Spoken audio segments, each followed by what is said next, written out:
சிவாய் நம்ம வணக்கம். நான் உங்கள் ஜோதிடர் கருப்பசாமி கேஜிஎஃப். ரெட்ரோ ஆன்மீக சேனலை பார்த்துருக்கிற அனைவருக்கும் வணக்கம். 12 ராசிக்காரர்களுக்கும் ஏன் கடன் ஆகுது? எதுக்காக கடன் வாங்குறீங்க? இந்த கடனை கெட்டி முடிக்காமல் பல இன்னல் துன்பத்தை எதுக்காக அடையிறீங்க? இந்த கடனை அடைக்கிறதுக்கு என்ன வழிமுறைகள், என்ன பக்குவங்களை பண்ணால் இந்த வாங்கின கடனை திருப்பி அடைக்கிறதுக்கு உண்டான ஒரு சக்தி கிடைக்கும்? இப்படி இந்த கடன் எதுக்காக வருதுன்னு கேட்கறதுக்கு உண்டான அமைப்பை மட்டும் தெரிஞ்சுட்டு இருந்தா நம்ம அந்த கடத்தை வாங்காமல் அதுக்கு உண்டான வழிமுறைகளோட கடனாளி இல்லாமல், விரலுக்கேற்ற வீக்கம் கடனாளி இல்லாமல் யாருமே இருக்க முடியாது. ஆளாகப்பட்ட அம்பானியாக இருந்தாலும் கடன் வாங்க தான் செய்யணும். ஆனால் திருப்பி கொடுக்க எந்த வழியில், எந்த ரூபத்தில் நம்மளுக்கு அந்த கடன் அடையுது, யாருனால எவர்னால எப்படி கடவுள் ரூபத்தில் ஒரு பர்சன்னால் கடனை அடையக்கூடிய தன்மை எந்தெந்த ராசிக்காரர்களுக்கு வருது? இந்த 12 ராசிக்காரர்களும் ஏன் கடனாளியாக ஆகுறீங்க? ஒன்று மண்ணு மேலே போடுறீங்களா, பொண்ணு மேலே போடுறீங்களா, இல்லை நோய்க்கு விரயம் பண்ணுறீங்களா, பிள்ளைங்க படிப்புக்காகையா, வேற ஏதாவது ஒரு இன்னலுக்காக கடன் வாங்குறீங்களா? இப்படி கடனாளியாக மாட்டிக்கிட்டு கஷ்டப்படக்கூடிய ராசிக்காரர்களுக்கு எந்த வழிமுறைகளை, எந்த பக்குவம் பண்ணால் இந்த கடன் அடையும் கேட்குறது தான் இன்னைக்கு உண்டான ஒரு டாபிக். மிதுன ராசி அறம் பொருள் இன்பம் சுகபோகமான வாழ்க்கை வாழக்கூடிய தன்மையுடைய ராசி மிதுன ராசி.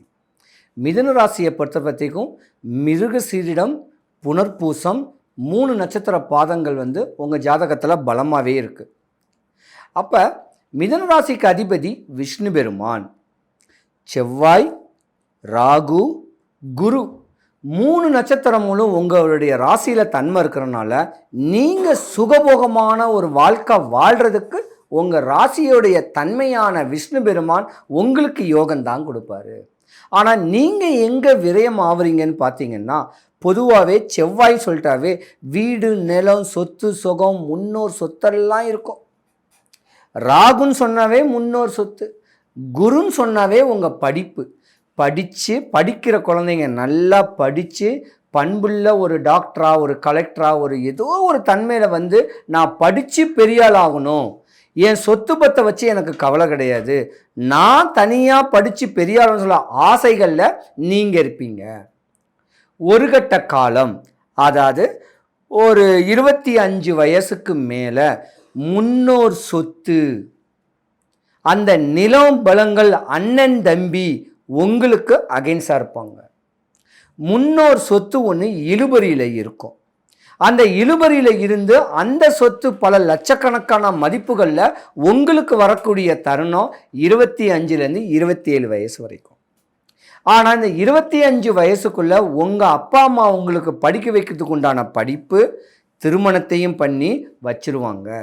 ஆனால் 27 வயசுக்கு மேலே அந்த முன்னோர் சொத்து வந்தவொடனே அந்த சொத்தை எப்படி பராமரிக்கணும், எப்படி வழி நடத்தணும்னு சொல்லக்கூடிய தன்மை உங்கள் ஜாதகத்தில் ஒரு 35 வயசு வரைக்கும் இருக்கத்தான் செய்யும்.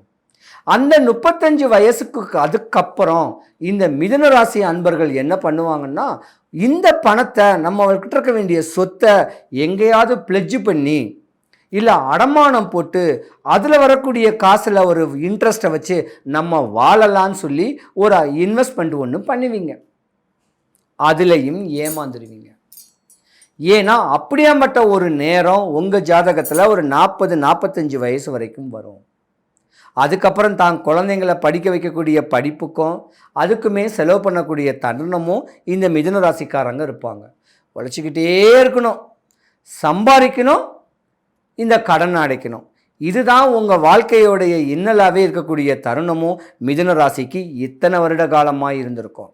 ஆனால் இனி வரும் காலங்கள் மிதுன ராசியில் குரு பகவான் பெயர்ச்சி இருக்கிறனால படிக்கிற குழந்தைங்க படித்தவங்களுக்கு பிடிச்ச படிப்பை படித்து அதில் ஒரு மேன்மையாகி முன்னோர் மூத்தோர் சொத்துகள் கிடைச்சி வாழ்க்கையை ருசித்து வாழக்கூடிய ஒரு தருணம் இந்த வருடம் உங்களுக்கு தான் நிறையாவே இருக்குது.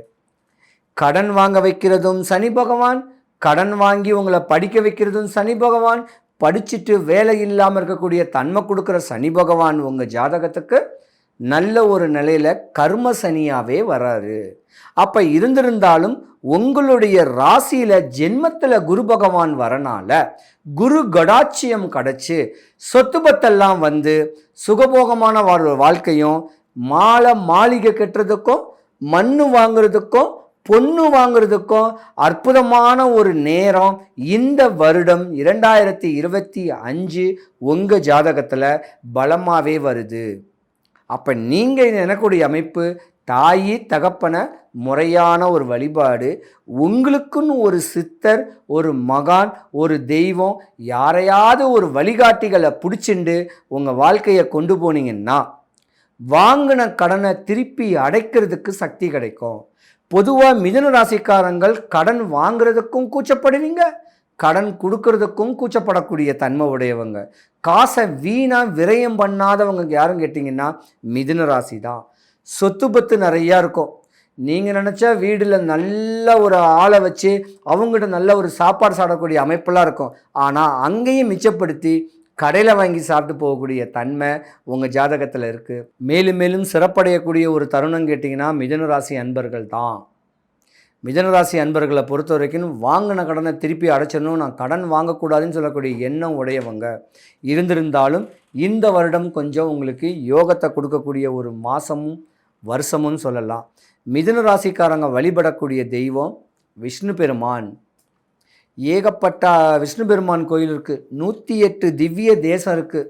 அந்த திவ்ய தேசங்கள் இருந்திருந்தாலும் திருச்சி ஸ்ரீரங்கநாதருக்கு உண்டான நிகரான ஒரு கோவில் எதுவுமே கிடையாது. சென்னையில் வந்து வெங்கட் நாராயண ரோட்டில் வெங்கடேச பெருமாளுக்குன்ட்டு ஒரு தனி சன்னதி இருக்குது. அங்கே சனிக்கிழமை அன்னைக்கு வழிபட்டு வந்தாலும் இல்லை புதன்கிழமை அன்னைக்கு வழிபட்டு வந்தாலோ உங்களுக்கு வர வேண்டிய கடனை திருப்பி அடைக்கிறதுக்கு எனக்கு சக்தி கொடு, கடன் வாங்கி கடன் மேலாகி நான் கடனாளியாக ஆகாமல் இருக்க எனக்கு சக்தி கொடு அப்படின்னு எம்பெருமான ஒரு நாள் வாரத்துக்கு மாதத்துக்கு 2 நாள் வழிபட்டு வந்தீங்கன்னாலே இந்த சத்ரு கடன் சொல்லக்கூடிய கடனால் டிப்ரெஷன் ஆகாமல் அந்த கடனை வாங்கினாலும் திருப்பி அடைக்கிறதுக்கு உண்டான ஒரு சக்திகளோட எம்பெருமானுடைய அனுகிரகத்தில் உங்கள் வாழ்க்கை தெளிவாக வாழ்கிறதுக்கு இது ஒரு சூட்சமமான ஒரு வழிபாடு. நீங்கள் தான் விஷ்ணு பெருமானுக்கு நல்ல மாலை அப்படி இல்லை அப்படின்னு கேட்டிங்கன்னா அவருக்கு தேவையான துளசி மாலை இதை தானம் கொடுத்து அந்த துளசி தீர்த்தத்தை வீட்டுக்கு எடுத்து வந்து வாசலில் கெட்டி போட்டாலும் சரி, இல்லை தன்னுடைய பூஜை ரூமில் வச்சாலும் சரி, இல்லை தன்னுடைய பையை தன்னுடைய பீரோவில் வச்சாலும் சரி, உங்களுக்கு காசு பணம் வந்து கடன் இல்லாத ஒரு ஆளாக ஆகக்கூடிய ஒரு தருணம் உண்டு. கடன் சொல்லக்கூடியது நானாக ஏற்படுத்திக்கிறது. என்னுடைய ஆசைகள் என்ன சம்மந்தப்பட்டவங்களுடைய ஆசைகளுக்கு பூர்த்தி ஆகிறதுக்காக தான் நான் கடன் வாங்குகிறேன்.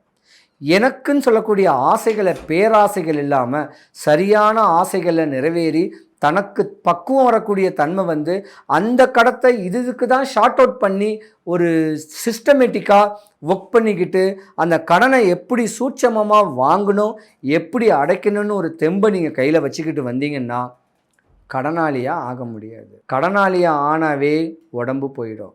கடன் வாங்காமல் அந்த கடனை அடைக்கிற சக்திகளை தெளிவாக பக்குவமாக வச்சுண்டு தன்னுடைய தாய் தகப்பனுடைய பேச்சை கேட்டு முன்னோர் வழிபாட்டோட பக்குவம் பண்ணிங்கன்னா கடன் வராது. கடன் இல்லாத மனிதனா மிதுன ராசிக்காரங்க ஆவறதுக்கு வடபழனி ஆண்டவனுடைய அனுகிரகம் உங்களுக்கு பரிபூர்ணமாக கிடைக்க பிரார்த்திக்கிறேன்.